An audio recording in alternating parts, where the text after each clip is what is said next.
Good now, everybody, and welcome to the Rise Up Morning Show. It's your friend Evan here on Wednesday, September 11th. Happy morning to you. I hope that you're doing well wherever this finds you, and that you'll let me know where you're tuning in from. If you're watching on TikTok live, let us know where you're coming from. And if you're on YouTube, leave me a comment. I'd love to get to know some of our watchers on YouTube a little bit better. I know that we're talking to each other from two different times in the world, but that's what's so great about the internet. So let me know who you are, where you're tuning in from, and if you've got a crypto question, then be sure to leave a comment with that too. I do want you to know that if you have a longer question, if you are uncertain you can fit it in a TikTok or YouTube comment, don't fret. The place you can ask us your question totally free is the Rise Up Discord server. If you're curious about why Bitcoin is worth what it's worth, or you can't find that crypto you tried to send last week, that's probably the best place to do it. You can find the link for that Discord server at theriseupmorningshow.com. You can also find the link to sign up for our free newsletter for the YouTube channel, where you can catch all these streams. We post them every weekend, and a lot of other video content too. It's our goal to help you become a more self-sufficient crypto user, to learn what it is, what it's not, avoid the scams, get connected to a community of other learners at all experience levels so we can, as this show implies, rise up together.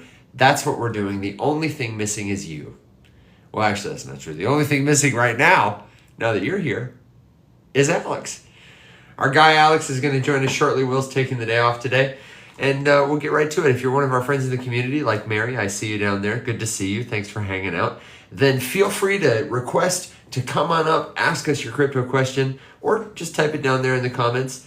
And if we don't know you yet, we won't accept you up just because we want to protect our audience. We've been burned before by people who come up and say all kinds of crazy things and get us, banned from TikTok. So get to know us, spend some time in the Discord community, and we'll all help each other out. It'll be great. Good morning, Tori. It's great to see you. Thanks for hanging out with me. Hello, Mr. Sir from the UK. Love to see it. We've got folks in the UK. We've got our friends in Australia, our Aussies having a late night party whenever they tune into the Rise Up Morning Show. Good morning, Doug. Good to see you. And hey, don't forget, tonight we are doing Rise Up After Dark. Used to be Thursdays. Now that football has started, we've moved it to Wednesdays. Exactly 12 hours from now, we'll be live, me, Alex, and Will, to research the different altcoins, crypto projects, or companies that you recommended. If you want us to research your token, that's also what the Discord is for. Head on over there, get the link at theriseupmorningshow.com, jump in the general chat and say, hey guys, would love to see what you think about this or that token.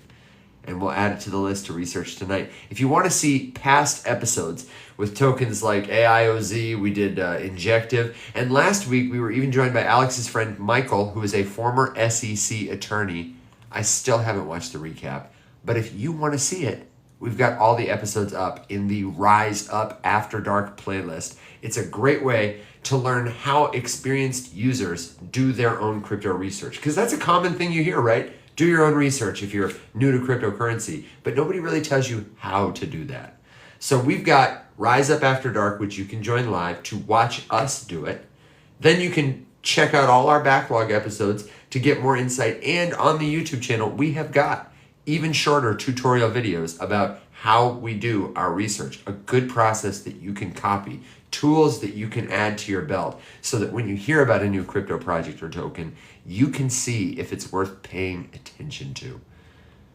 I know this stuff feels like drinking from a fire hose sometime, but I promise you can learn it too, and we're here to help.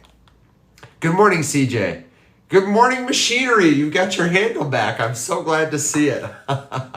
Hey, if you're tuning into the show for the first time today, I would love to hear from you, especially if you're somebody who is curious about crypto, or you're new to crypto, or maybe you've been investing for a while, but you still have some things you haven't figured out.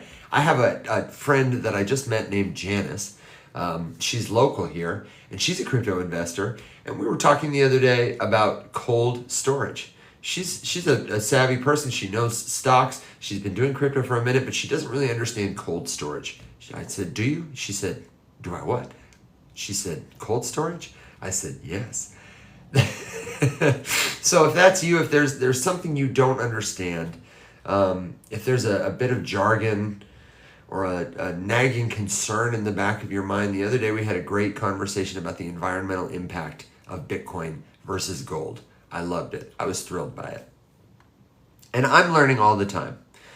Just because I've been here for a minute and have applied myself to learn this stuff does not mean that I know everything, does not mean Alex knows everything, but there's a good chance that somebody in our network, in our community, has the answer you're looking for. So what are you guys thinking about today as questions roll in? Mateo, thank you. Let us know, because this is so important.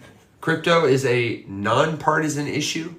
It is a technology like toasters. Could you imagine someone saying, I just don't like toasters? They're such a scam. No, they wouldn't. But the story that people have been told, and mostly it's our fault, is that cryptocurrency is not to be trusted. So let's help you with good information. If you are skeptical, welcome. We are too. But believe me when I say, it is one of the most important technological innovations, certainly in our time, possibly ever. Right on par with the invention of language and the internet. I do not think it's an overstatement to say, for all the arenas cryptocurrency, the technology that makes it possible, will touch, and how it will help us own what is ours and make meaning as people. Emily and Mia, or Maya, let me know. Says, good morning. Do you know what the Harris administration plan for capital gains tax is? I don't know if there has been an update to this, but there was a proposed change to capital gains tax a couple years ago that has come through a few times on TikTok as a piece of clickbait, where essentially it's misrepresented as everybody having to pay many more dollars in capital gains tax. But to my knowledge, if the most recent plan we've seen, and Alex can confirm this when he gets here, is still in effect, people who have millions and millions of dollars in capital gains, around 1,000 people in our country.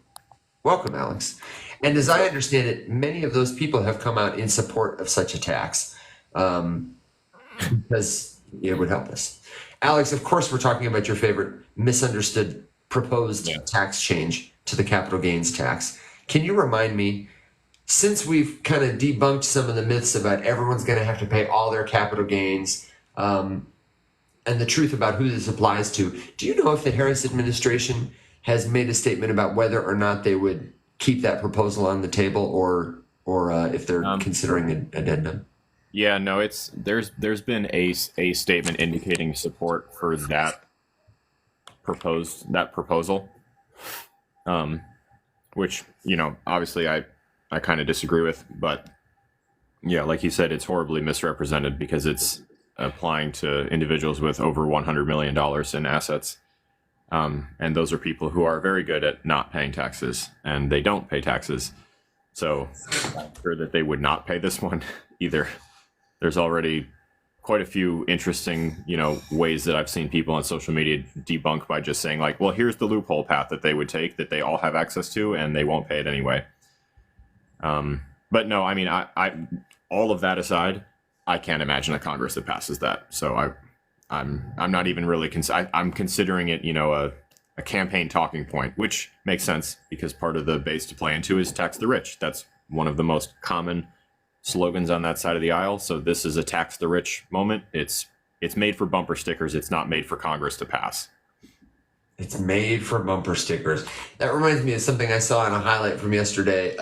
There's always this sentiment that I think Kamala said this to Trump, and here we go. I know we're going to get the flag, about the difference between issues that politicians campaign on and problems that they solve when they're in office. There are definitely some issues that are really sexy to voters that are, for whatever reason, priorities change, things are difficult, that are not the focus of an administration, or which just don't get done when those people are in office. So we're definitely used to that. Because it's running a campaign is a business.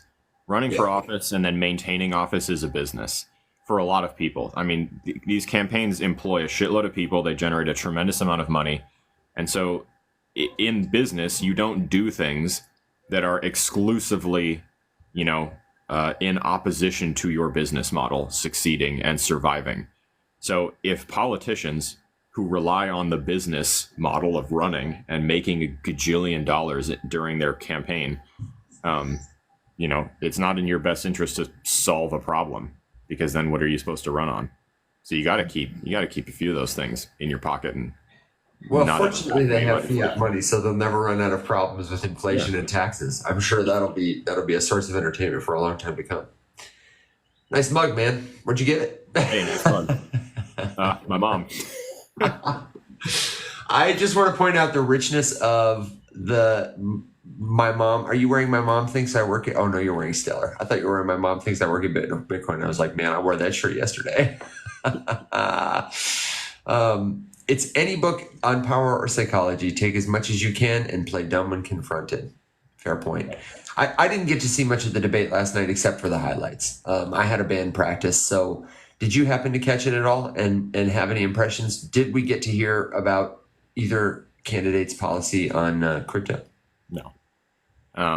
No, and there was I said it in the news before the thing even started. I was like, there's almost no choice. Everyone's like, they're going to talk about it. They're not.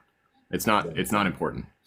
The single issue crypto swing vote is not significant enough for them to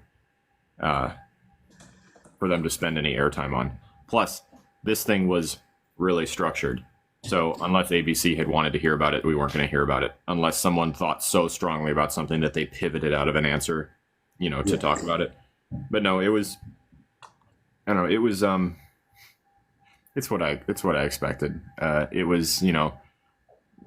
Trump was thin-skinned and complained and whined a lot and didn't answer anything and made up some weird shit. Kamala Harris did her thing.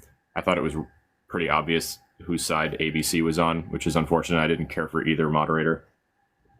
I heard that they did some fact checking during this debate. Which is great. Would be nice if more moderators did that, but like you can't just do it for the really egregious stuff. You got to be prepared to do it for everything, and then you got to do it for everything. And I don't like it when moderators like play into the perceived bias of the audience.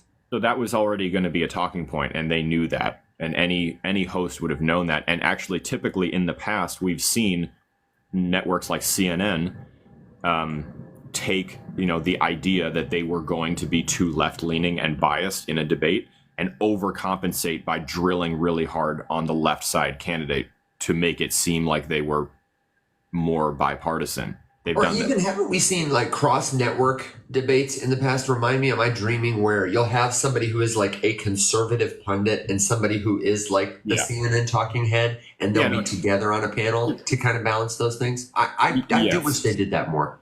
And I just wish we had more. 2 hours with a couple of moderators choosing the questions. Like, I don't know. There are some things that are helpful about it, but what a terrible thing. You can't get that deep. But none of these people are capable of being deep anyway. It's all, like I said, it's made for bumper stickers. It's a superficial conversation. That's right. These debates are not meant to bring new voters to that side. They're meant to energize the base for candidate whoever.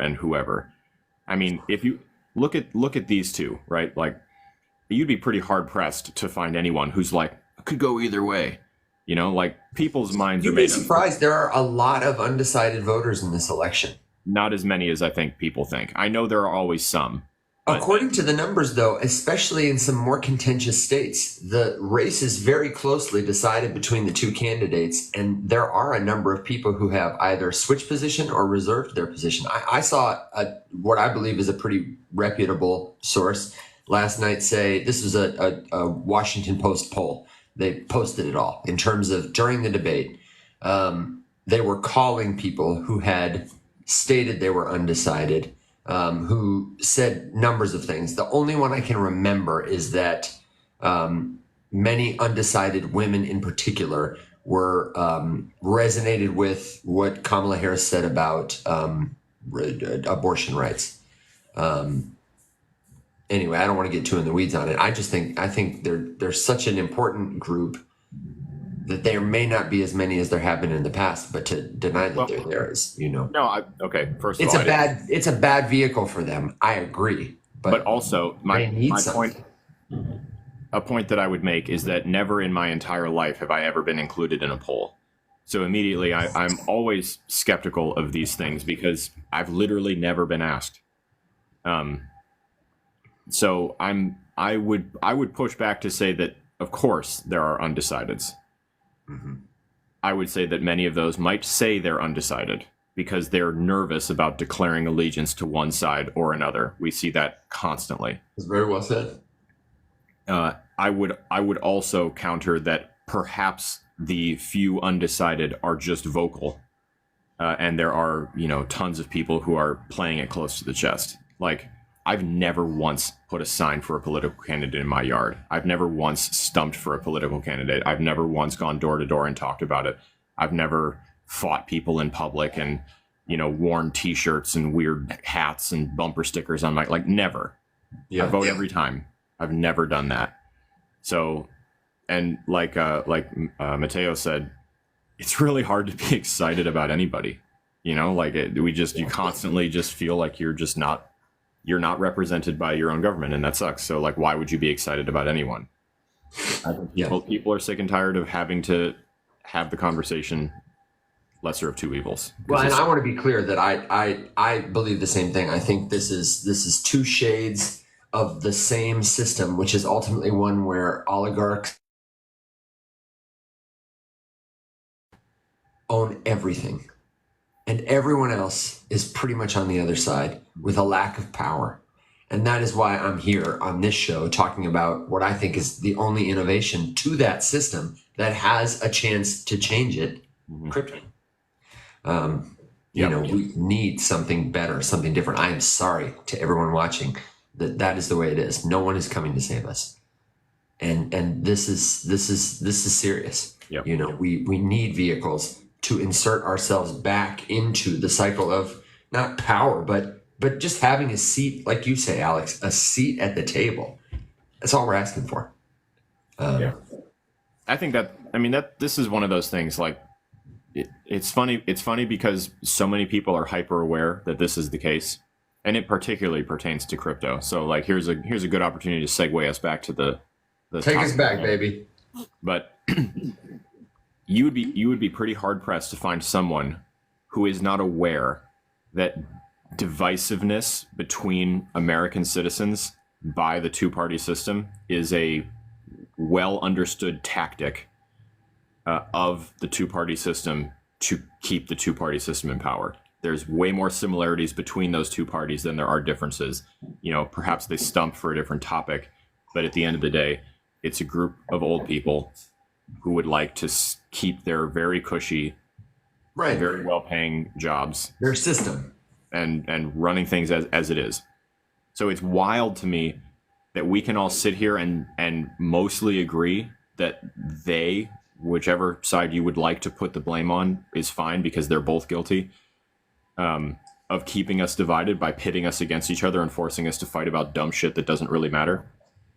You can know that, and you can still then fall victim to it and take the bait every single time, which is crazy to me. Just opt out of it, and have a different conversation. And it's harder now than it was before, for sure. I vividly remember being in undergrad, and I was in Model UN, and I was very much more active in the political scene, and my plan was to create a career for myself where I could run for office eventually. And you would debate all day, you would do your extracurriculars, you go to conferences, you do whatever, go to class, blah blah blah. You got half Bush era Republicans and then half Clinton era Democrats on both sides of the classroom. You have a feverish debate that was very detail specific about the specific economic ramifications of running a budget like this, or the specific foreign policy ramifications of making a move like this, and blah blah blah. And then you would all go out to dinner at the end because you were all friends. And that I would be very hard pressed to find the ability to do that at this point. But picking an issue like Web3, realizing that the reasons we like it, the reasons that we were drawn to this as an industry, the reasons that something about this ethos speaks to all of us, the reason that there are Trump supporters and Kamala Harris supporters in this chat right now at the same time, able to hang out and listen to us talk about the Web3 ethos and the methodologies of improving the financial system and blah, blah, blah, blah, blah, is because, simply put, it's an issue that we all have a vested stake in, that we would all like to see improved, that we would all like to take that seat at the table and be able to participate. And it's Fisherman, that's a perfect example of a comment left by someone who didn't hear a single goddamn thing I just said. I would encourage you to not just you can vote for whoever you want, but like, it doesn't do you any favors to talk like that. Yeah, I would hate for people coming away from this live thinking, man, what a punk that guy is. And that's kind of the card you played for him. You're probably a really nice guy who has very strong feelings that are well reasoned, but when you post something like that, you just look foolish. That was, by the way, I hope it's clear that I consider it a serious flex. It's something I brag about, that we have both sides of the aisle represented in this chat, and we managed to not fight with each other. So don't let this devolve into petty arguments. We have way more in common than we have different. And if you believe in one or the other candidate, that's great. We support your right to do it. But we want to talk about how this system as a whole largely misrepresents everyone except a handful of people. It takes power away from most people. And whoever your candidate of choice is, it is a distraction to get caught up in voting for them like a sports team, when we need to be talking about what we're going to do to fix the problems that plague us. That's why we're talking about crypto specifically. If you are concerned about the future of this country, about the future of inflation, the money supply, the economy, and you haven't done the diligence to read the Bitcoin white paper, to ask someone about Bitcoin, to try and understand it, and maybe if you've done that, to get a little bit of it, to hedge yourself against the many threats posed by a government-run dollar. I know I might sound like a little wacky to some people, but there is no good solution to the inflation, to the devaluation of the dollar, to threats from other countries who want their currency to be stronger than ours so that their governments can have more control. The best way for people to be sovereign, to own something, even in an era where our speech is threatened, where can you go and say anything you want these days? The places are getting smaller. The list is getting shorter. But Bitcoin is one place that I would encourage anybody who's interested in freedom starts to understand the ability to own what is yours. No government can take that away from you. No company can take that away from you. Nobody can censor it. Nobody can restrict it. It's the freest thing we've got. And I think it's the start of a life raft that will become a vessel for a new system. You know, we always say crypto will be so much more than currency, but here is one great example of a technology that's doing it right to restore those rights to people that we can get behind, whoever we're going to vote for this November. That's a productive conversation. And I would say, if you want a little bit of proof of that statement's validity, just look at the name tags on the people who are currently buying Bitcoin, while everyone else is tuning out and calling the market boring and, pining for the bull market to come back and all of this other stuff, So Bob is leaving while BlackRock is buying more. That should tell you something. Interestingly, Evan, another topic, of course, I don't have my usual setup, so perhaps you can fact check me or find this article. I just passed it this morning, was a comparative analysis of stablecoin revenue from Tether, and then also the revenue generated by ETPs last year, and the long and short of it was just that Tether dwarfed all of them. I'm sure Tether made billions of dollars in revenue. Okay, hold tight. Let me see what I can find. Is that the title of the article? A comparative analysis? No, That's How just about this one? Stablecoins bigger than Bitcoin ETFs? that could be. It was very specifically the opening was just that it was it was a statement about Tether's revenue. Yeah, versus their employees. Yeah. I would love to hear everybody, for people who especially are in our space already and know what Tether is. If you don't know, guess how many employees Tether has, and guess how much money they made. I'll tell you how much money they made. Guess how many employees they have. Let's do that. They made, and this is in the last, where'd my billion go? It's a billion number. Mm-hmm. Last year, how many profits, not just revenue, how much money in profits did they issue last year? It was $6 billion, 6.2 billion. How many employees do you think they have? Someone says 167. That's close, but lower. Lower, baby. By comparison, Goldman Sachs earned just 8.5 billion despite having 45,000 employees. Tether has 125 employees, because this platform is so good at doing what it purports to do. No bank That's bananas, dude. it is going to support Goldman Sachs when all they got to do is have another person's address, and it's easy and it's compliant, and they can just send it directly. The fees are low as hell.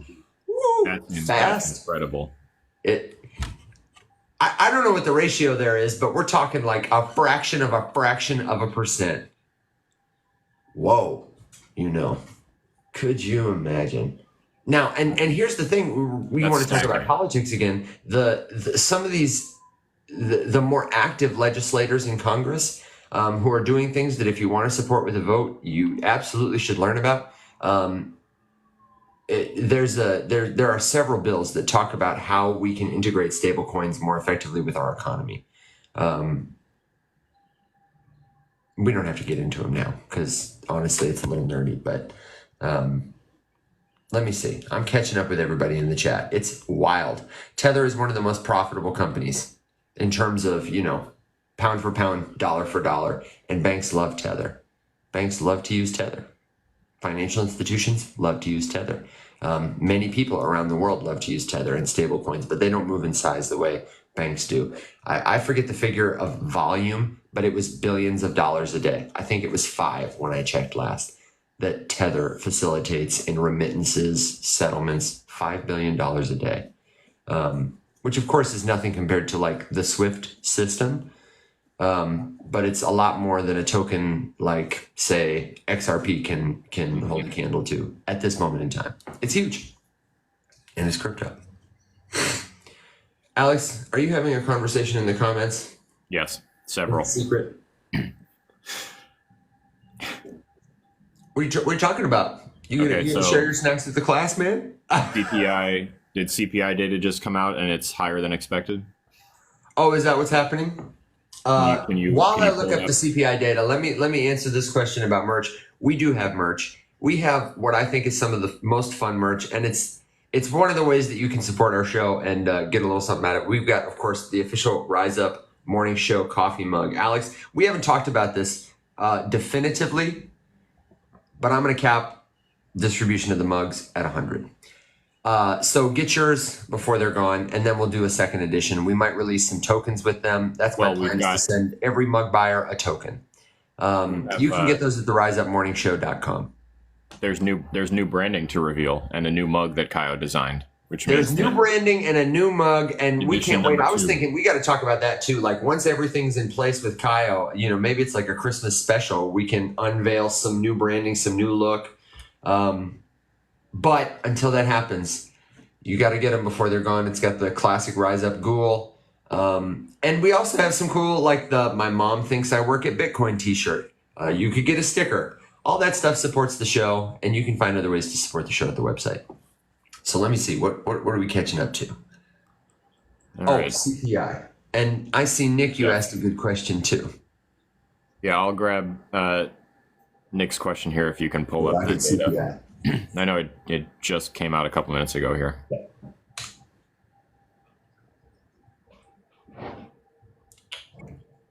I wish I worked for Bitcoin. I wish that was a thing that you could do, work for Bitcoin. I would apply. Someone asked in the chat a minute ago, did you guys develop Web3? And I said, yes, the whole thing. Everything. Okay. All right. Okay. So Nick asked, do you think that Vitalik is sending ETH to these companies, DAOs, to sell ETH on the open market? Nick, is that proposing like a roundabout method for offloading ETH? Because the foundation is not shy about selling ETH, so I would be surprised if they were trying to go through suspicious back channels to get rid of it. I think that they would just sell it. They've sold hundreds of millions of dollars over the last few years. So on a scale of 1 to things the Ethereum Foundation is concerned about, selling ETH doesn't seem to be one of them. Okay, quick update on CPI, unless you were going to take it somewhere else. I was just actually as a precursor to you giving out the data there. Alex Anthony asked, does anyone think that the data they release is usually not that accurate, or am I just a conspiracy guy? I think that it's a little bit of both. I think inherently, it's okay to be a little bit of a conspiracy person. You should be skeptical of stuff, right? Like, it's silly to just believe at face value everything that we see, especially when it comes from the government. However, sometimes the thing to keep in mind, and I don't think that this is the case for CPI data necessarily, but certainly for like the jobs report, or certainly for consumer spending and stuff like that, oftentimes they will release this data with the little asterisks next to it, indicating that it is a fluid number, meaning that not every reporting source is in yet, and things can sort of change and adjust. And that's why sometimes we see numbers adjust like a month, 2 months after the fact. It's not to say that we were given an incorrect number. We were given an admittedly incomplete number in the interest of releasing something for, the market to do its thing with. But yeah, and if you're skeptical and you want to supplement CPI data with other inflation measures, I would say check out the Personal Consumption Expenditures Index, which is PCE. That's something that is also released by the Federal Reserve. And if you're just like, whoa, that's the Federal Reserve too. The thing about the Federal Reserve that can give you a little more confidence, even though it's, the Federal Reserve, is there are a variety of watchdog, bipartisan, nonpartisan, even consumer-led agencies that are responsible for auditing these people. And though they are not always held accountable, you can't check everything and catch everything. There is a strong repercussive due process for when people at these agencies misrepresent information. It's a serious crime for anybody who works at these companies to, fudge the data. Does that mean they don't do it? No, I'm just saying, everything is about incentives. When I go outside today, if you slap my mother, I probably will be mean to you because you have incentivized me to do it. The incentives here are aligned with them reporting accurately to you. So I would say you could trust the data more than you could trust, I don't know, some guy on the internet.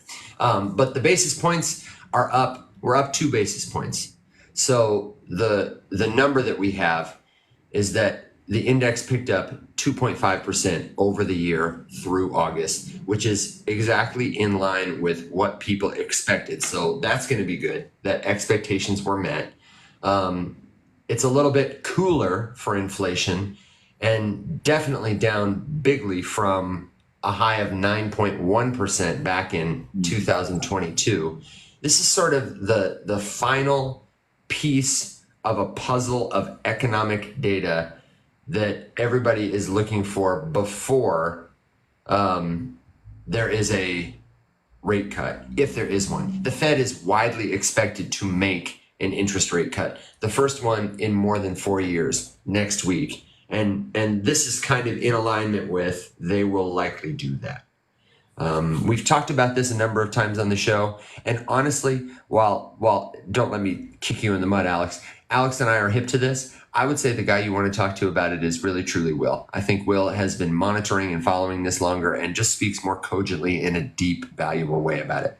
So when Will is back on the show, we always like to ask him to give this kind of update. It's something I learn a lot from. But the TLDR is that depending on how the Fed sets this rate, if they cut this rate, what they are cutting is the cost you pay to borrow money. It will make it easier for people to borrow money because they'll have to pay less back on loans. if you want to learn more about the implications of this, I would just go to ChatGPT or Google and do a little digging down a rabbit hole. Ask them about past rate cuts. Ask them about what's going on in our economy now. Those kind of things. You can learn a lot just by back and forthing.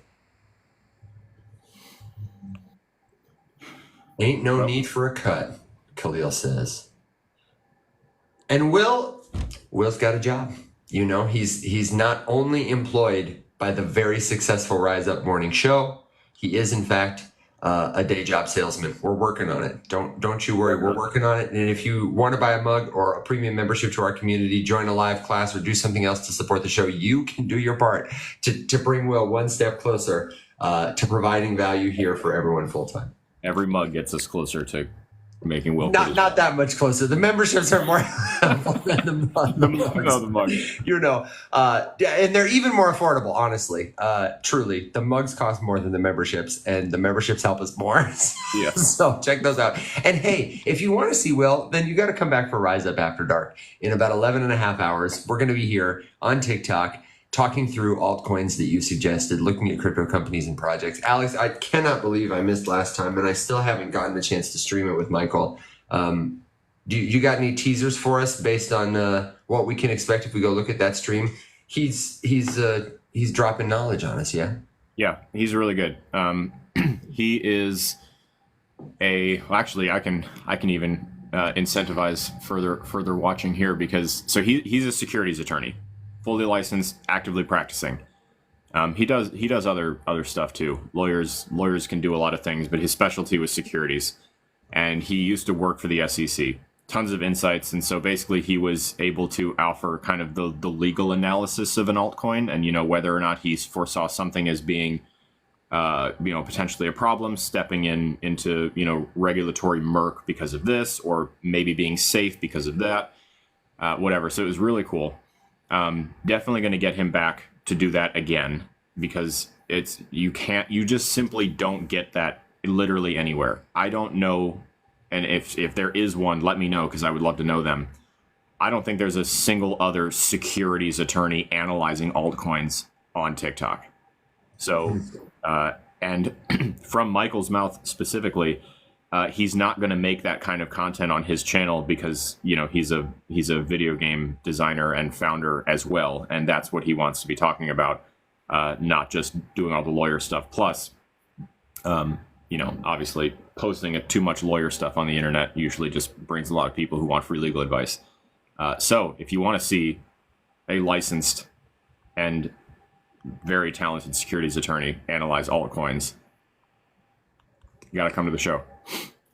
He won't be with us this week, but I'm trying to get him back for next week to do the After Dark, get a full panel going. That would be fun to do one with all four of us. But yeah, if you would like to submit a coin for review and consideration, Will should be posting the question in Discord. If you're not in Discord, here's your invitation to do it. Links are in our bios. If you have any trouble with it, DM one of us and we'll get you in there. You can also go to theriseupmorningshow.com. Make sure you include the in the beginning, and there's an invite there. But yeah, just drop it in Discord if there's one that you want to go to. That's where we're going to pick the list from first, is all of our Discord members submitting the ones that they would like to hear more about. And Alex, that's also the best place to get notifications for the live. I see Ethicalicious comment here, and I'm so sorry you haven't gotten notifications. I suspect the trouble might be that because we take turns hosting, Alex, Will, and myself, that maybe it's a notifications issue. It's possible you don't have notifications on for everybody, or it's possible that we're just not triggering notifications. So the best thing to do is to go to the Discord, where we have events set for these live streams. When we go live, if you have said, I am interested, you'll get a notification there, and it's got the link where the live will be hosted. And if you just want to double up on it, then definitely, follow all of us, set your notifications on. And Will, I do believe, posts an event that you can register for as like a fail-safe. It's right at the bio in his profile. It'll say live tonight, 7 p.m. or whatever time it is in your time zone. Oh, man, it makes me feel like a Halloween Gene Simmons. That was cool. Thanks.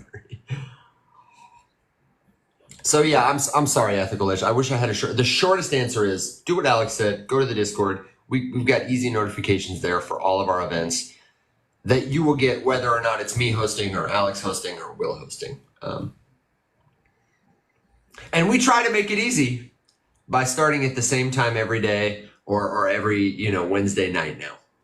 7 a.m. Central Standard Time, Monday through Thursday. We are here. And now on Wednesdays, 12 hours later for the After Dark show. And the other thing we've just added is if you want to learn from us live, like what Web3 is, why it matters in a more focused setting with just a handful of people where you can ask like your personal back and forth questions, learn how to set up a wallet. If you know someone who's a beginner, we've got the Crypto Quick Start course. We've got stuff there that's clarifying complexity for beginners, but also offers enough depth and nuance for somebody who's been here a long time to get a better research strategy or build a better portfolio, a profit-taking strategy. Those kinds of conversations are going to happen in this course, which you can also find. I'm sensing a theme here at the riseupmorningshow.com. We're trying to make it easy. So if there's something we can do that's not just a web, maybe I just got to have a QR code and just scan a code, people. I don't know. So let us know how we can make it easier or better for you. We want to be the #1 place you go for live crypto education, especially on vertical video. Who else is doing this here? Lots of good people, but we want to have, we want it to be a growing one-stop shop for you, where you could also buy a mug if you wanted to, and where you can learn most of it for free. Alex, Ride Dog wants to know, what's with the Stellar shirt? Doesn't seem like your style. And I'm sure he's not talking about the black color. Yeah, no, you are correct. It's not, but a very good friend of mine works for the Stellar Foundation, and she gave me this shirt. So this is a We Love Kim and Support Kim shirt, not a I buy and hold lots of XLM. Although, actually, I've talked about it a little bit. So when I was at Consensus, I spent some time hanging out with the Stellar people because Kim was there, and she's wonderful. For anyone who doesn't know, without getting into a whole lot of backstory, Kim is the reason we got the grant that we got last year. They probably would not have given it to us, and the only reason we got as far as we did was because of Kim's relentless support and how much work she did on our behalf to help us, get something.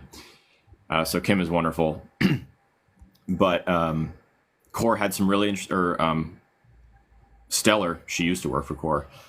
Stellar had some really interesting stuff at Consensus, and then they were all so proud of it with all the passkey stuff. And then, like, within a month of Consensus ending, Coinbase dropped passkeys and Solana dropped passkeys, and everybody forgot about Stellar again. So dirty, man. So they got done real dirty, but it was neat. But yeah, no, not a Stellar maxi, just bullish on Kim, and she gave me the shirt. So bullish on Kim.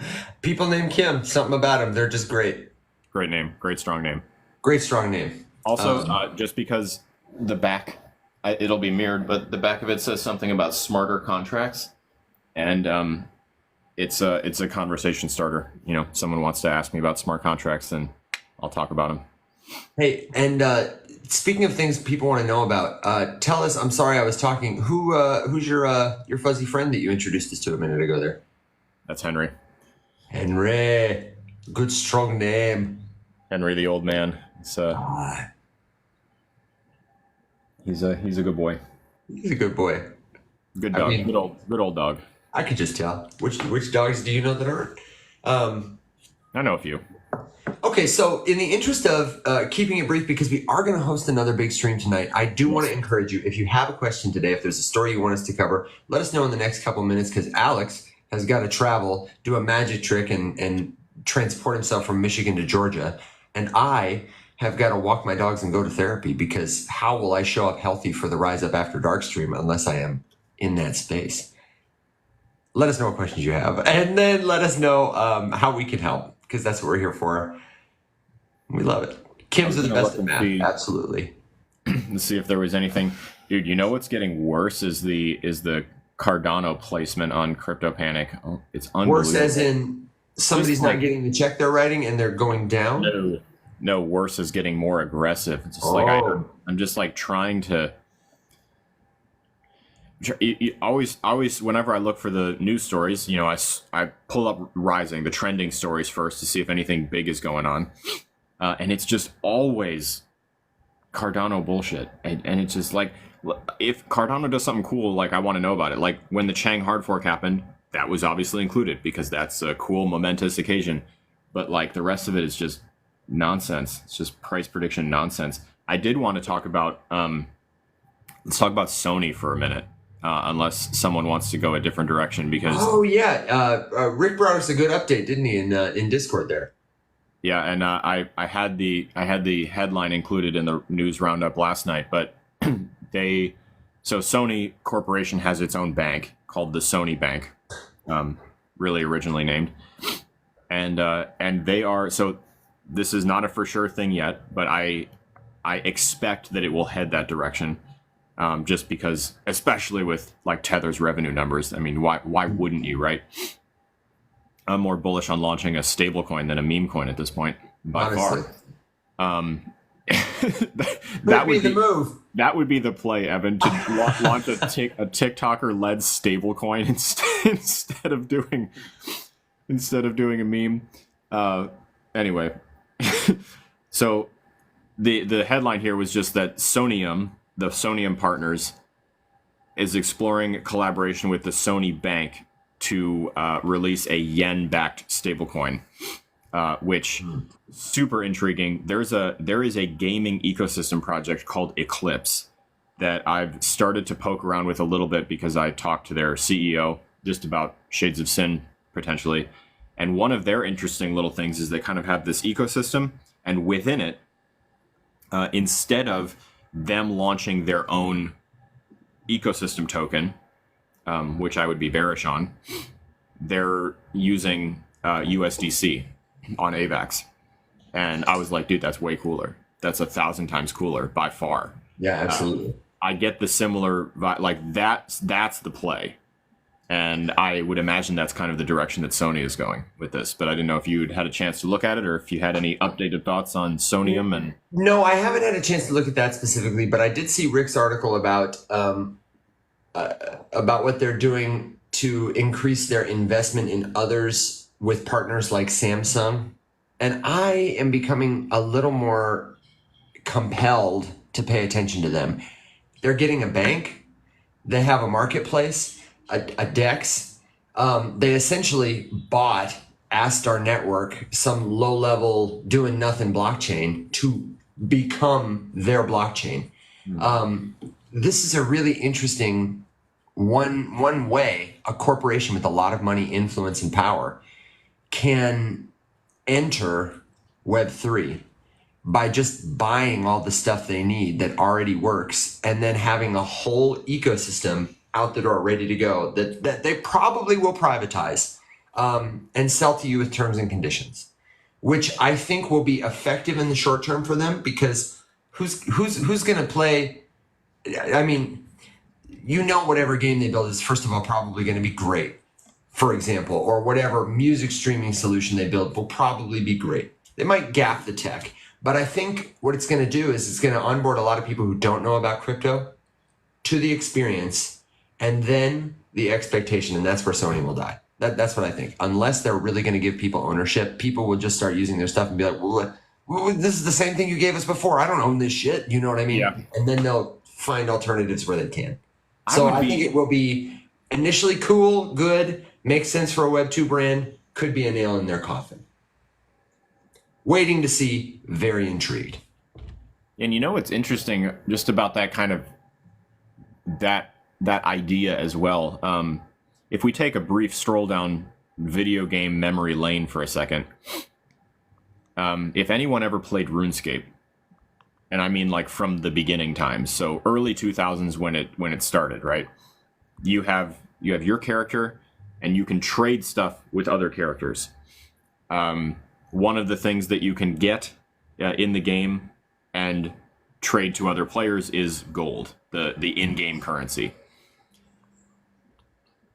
Undeniably, relatively quickly, people started farming gold in the game and then posting links about it online, and you could pay PayPal, Venmo, whatever at the time was, email, wire, cat, whatever the fuck. I don't remember what all the payment systems were called back then. But the point is, you could buy gold from people for real dollars, and RuneScape was really upset about it.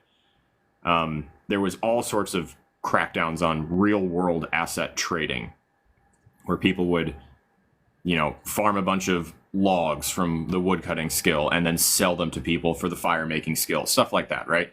And they tried for years to fight it, and eventually threw in the towel and gave up because they were hurting playership the entire time. They started doing things like, you can no longer trade an unbalanced amount to somebody. So like if Evan has an item in game worth $10,000 gold, and I have 1,000 gold, he can't give it to me. The imbalance is too much. And just on and on and on that went until finally they threw in the towel. They completely gave up and they re-enabled everything, and everything went back up again. And they started selling their own stuff to try to compete with the off-site market. And that ultimately ended up being a lot better. So I would be curious, because obviously Jagex and RuneScape is a massive case study, hundreds of millions of players over the years.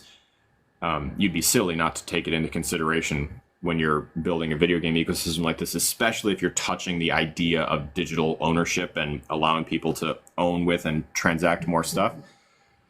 I think that it would not be super surprising if they did not have a completely closed off and privatized ecosystem. But I think that they will want their piece of the pie. They'll want their piece of the transaction. I think that would, one, make sense, but two, I think they'd be incentivized to open it up and give us more control over our stuff. So that's kind of what I'm waiting to see. I think that's all we can do is wait and see, because there are many ways it could go. I want to explore, before we get out of here, this question from Nick, which I think is fantastic. Yeah. That kind of harkens back to some of the conversation we had the other day. If you're new to crypto, you might notice that there's this sort of rift between people who are really interested in the financial aspects of it, the different ways you can make money with tokens, and then other people who are curious and concerned about products and services that crypto can make better. One of which is governance. The idea that you could run a thing as a community of token holders. And these two sides are kind of split. We talked last week about Vitalik Buterin getting some heat. He's the founder of Ethereum, co-founder of Ethereum, who pretty much invented the concept of DeFi. And so is a big time proponent of people being able to stake tokens, earn a yield, loan them to other people, earn interest on them, things like that we would categorize as DeFi. But lately, and for some time, he's been much more focused on how to expand the Ethereum Foundation, the Ethereum protocol, layer 2s that build on top of it through governance by mechanisms like token distribution. And there's a lot of tension there. And that's my answer, Alex, is I actually think the crypto community is kind of torn because DAOs are starting to gain a lot more traction. At one point, they were just this made up idea. The data I would share to you is that DAOs, the total value managed by DAOs in 2023 exceeded $20 billion. Not insignificant, with more than 11 million governance tokens issued by DAOs in existence among holders. It's probably a worthwhile clarification, though, to say that is everything labeled as a DAO, but not necessarily everything operating as a DAO.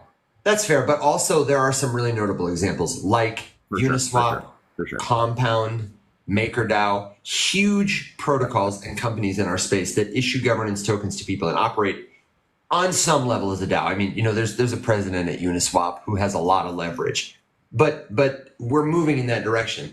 And at the same time, I feel like, especially with the meme coin craze, there's some DeFi making a resurgence, but it's just this competitive PvP kind of zero-sum liquidity mining activity that is increasing.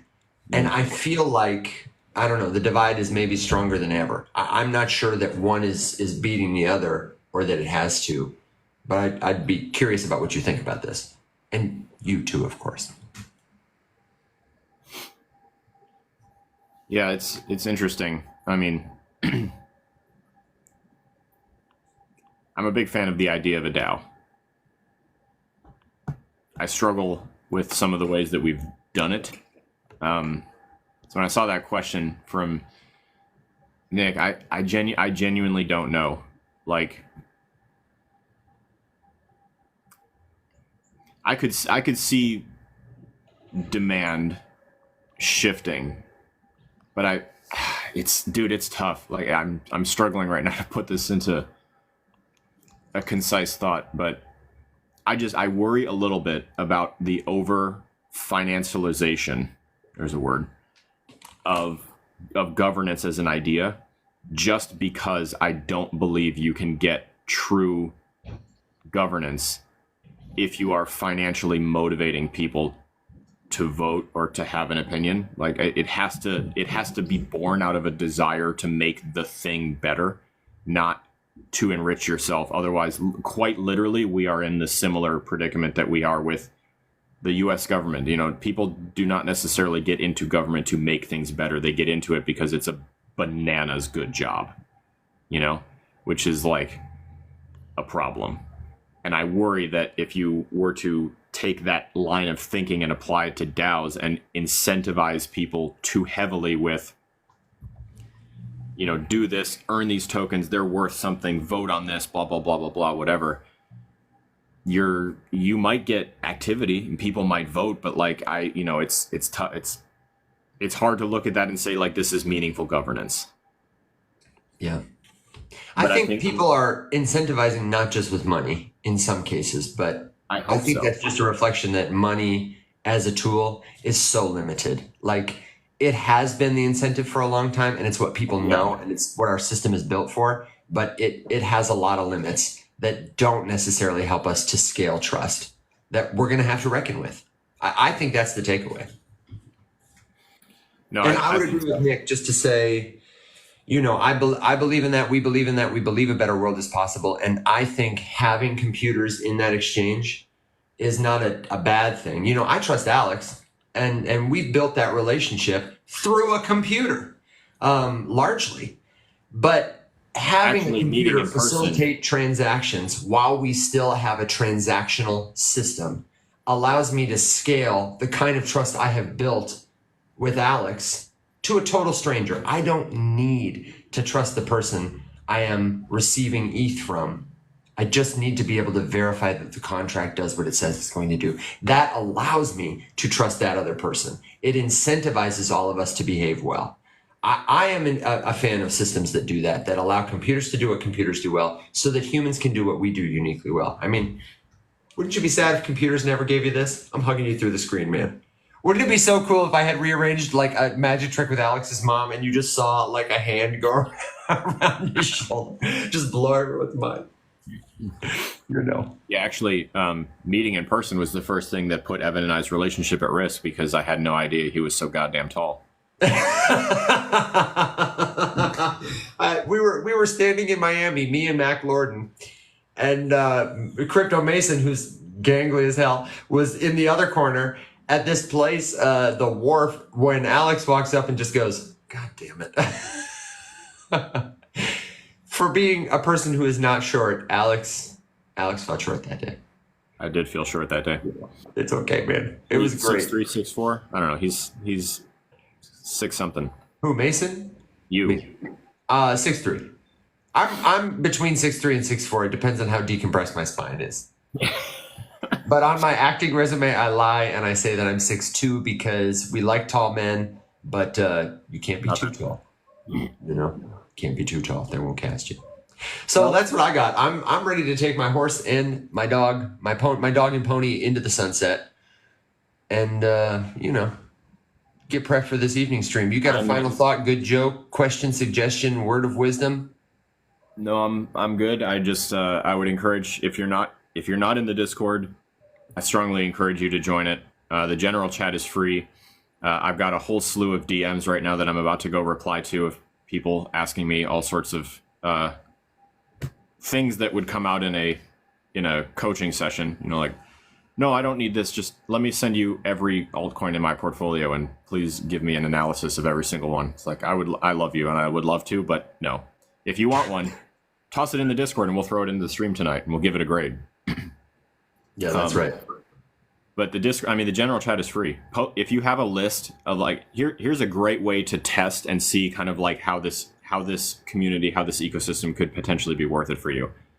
If you have a portfolio of altcoins and you're unsure, maybe you got some of them under pressure, maybe you are not super familiar with it and you got some you bought some of this and some of that, whatever.